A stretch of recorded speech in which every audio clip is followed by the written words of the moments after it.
Hi, I'm Loryan Strant. Welcome to another episode of Work from Home Warriors, and I'm joined today by Angus Florance, who's a senior product marketing manager for Yammer from Microsoft. Welcome, Angus. Hey Lauren, how are you, mate? Good to be here. I'm good, thanks. Now, the only thing I was going to say is that doesn't look like a home office. Where are you? You don't think so? This is not my impressive home office. No, as it turns out, mate, as luck would have it, would you believe, I'm actually right behind you. So maybe we could do this in person. Surprise.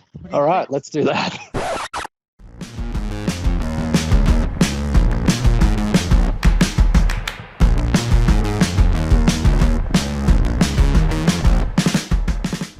All right, so we're now in a meeting space inside your home office. Firstly, before we jump into why we're here instead of your home, tell me about your role and how it is that you can work remotely from your team. Sure, so I'm part of the Yammer product marketing team, which is a global role, and actually when I took the job was based in San Francisco, so I moved over there and was on site with our engineering office, and I did that over there for about 2 years, and then for family reasons and whatever have you, we wanted to come back to Australia. And so we talked to my managers, Dan and Seth, who are amazing. Put that on the record. We managed to allow me to work remotely. So yeah, I work from Melbourne. So I'm based in Melbourne, not far from you, down in Bayside. And so I work remotely from here. So most of my team is literally on the other side of the world. In fact, they all are on the other side of the world.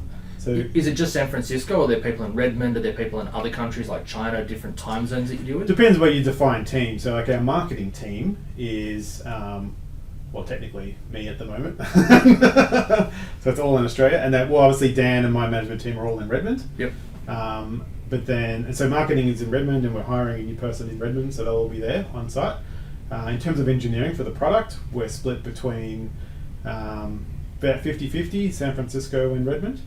And we also have a team in India that's recently been created to do some stuff. Yeah. So how often do you physically see the team? So, for example, like with the scheduling of this, you were just in Redmond last week. Mm-hmm. How often do you actually fly out to either San Francisco or Redmond or any other place to actually see the team? Generally, last week was good because it was a strategy week, just dedicated for work. So we went to Redmond and met all the engineering were there, all the marketing people were there. So that was really good.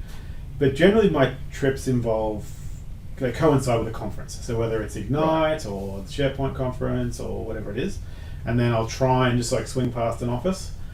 So I don't actually go there just to be there, like to work that often. In fact, last week was the first time I've done it probably since I've been here, which is over a year now. Right.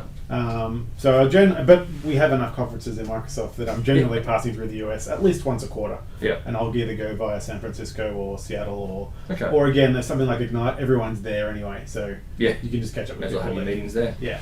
How do you keep in contact with the team? How do you what frequency, especially if they're different time zones? So obviously US is a bit easier, the West Coast, because their afternoon is our morning. But how do you find the rest of, like, how often are you communicating with them? How do you do it? How do you keep in contact? So I try as much as I can to keep US hours, which was certainly hard at the beginning. This time of year is not too bad. They're about 5 hours in front of us, but a day behind.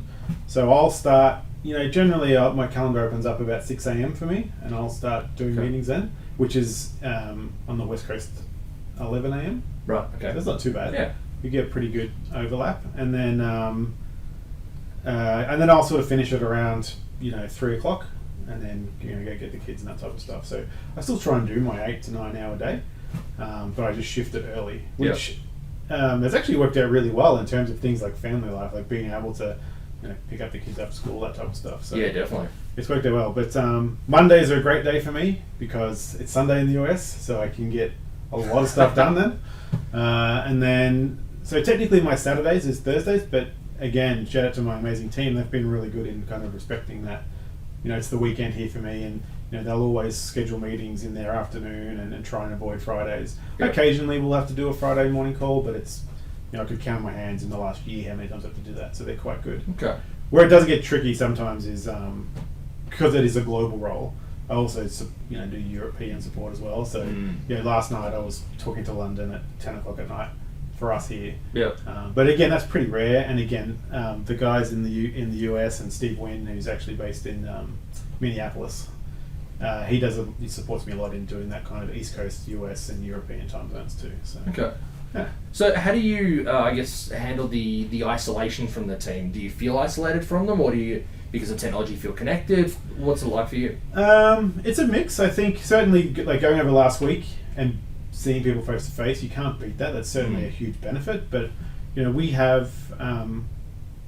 I think culture plays a lot into that, and being part of the Yammer team, like that being open, and a lot of stuff we do is public, and we're quite good at like having videos on. We call. So, in fact, one guy I met last week, Fabio, who's in the CSM team in Redmond, like I caught up with him in his office, and we just talked, and I didn't actually realize. It took us 10 minutes to realize we actually had never met each other face to face.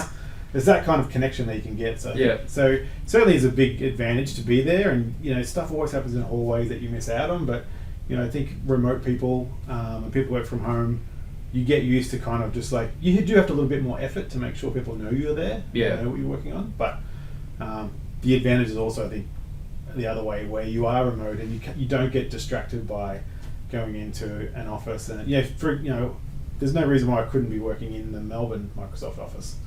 But there's just the constant distraction and the getting pulled into stuff that's not necessarily related to what I need to do. The remote working works really well. And I've been doing it for years, even before I went to San Francisco and when I was working with Yammer. All our team was still based, my managers were all based in the US.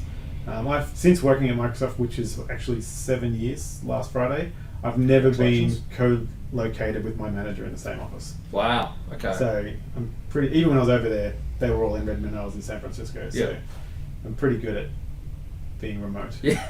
Self-sufficient, So let's talk about that point. So you've been back for about a year. So you've worked from home before, so you're kind of comfortable with that. Why is it that we're not doing a call with you in your home now or sitting in your lounge room? Why is it we're in this co-working space as opposed to the Microsoft office, which is really probably about 30 minutes away from here? Or your home, which is 5 minutes away. So I did start working from home when I came back. It became hard for a couple of reasons. One is the hours again. So I was starting at 6, and I've got a young family, an 18-month-old and a 4-year-old, so they were sort of 6 months and 3 when we came. And so getting up and having Dad yell into the phone at 6 a.m. is not ideal. I was told pretty quickly that I need to go to the office. And so starting at 6 to get into the office, you'd have to leave home at. I can't do it in half an hour. I don't know how you drive. It's certainly not half an hour for me to get. I'm a bit closer than you are. But at least probably 40 minutes, and then by the time you drive up the car park and get in and through the lift, you have to leave about an hour either side. So that's now a 5 a.m. leave. So that comes earlier again. Once I got settled and moved back into a house down this way, I just looked for areas where I could work from. And was really surprised to find there's actually a lot of co-working spaces pop up. And this one is literally 5 minutes from my house drive, or half an hour walk, or 15-minute scoot, depending on what you want to do. It's really nice because I like that to be able to separate, work life and home life. I found when I work from home, you can work from 6 a.m. till 10 p.m. without really knowing, it's always there. It's not a bad thing, but it's but I like being able to separate. I like being out with other people, and what's great in this situation is we have all these other little businesses working here. None of them are directly related to me, so I don't get pulled into stuff I don't need to be. But you're just still around people, you're part of a community, and I really like that part of it. So how do you find then, I guess from the hours you're keeping, so 6 a.m. to 3 p.m.-ish, but then you've got the odd call at 10 p.m. and those kind of things. How do you find that from a personal well-being? How do you juggle your hours because of that kind of role and timing? Honestly, I'm probably the happiest I've ever been in terms of my hours, just because it works out really well with my personal life. So like I said, I'll start at 6, and my wife, who also works full-time, she'll take the morning shift with the kids and get them ready for daycares and nannies and stuff like that. And then, I get to finish at 3. And so from 3 until the kids' bedtime, I'm basically not distracted by work or phone call. That's dedicated time with my kids, which is pretty amazing, and I think I'm fairly fortunate to be in that position. So I really enjoy that. And again, the calls at night, they're not a frequent thing, so that doesn't happen that often. It doesn't bother me to do those sort of things. So it was my choice to move out here. So I kind of, as part of that, took I knew there was going to be times where I'd have to do odd hours, but to be honest, it's not that often. So I'm really happy with the way that the balance has worked out.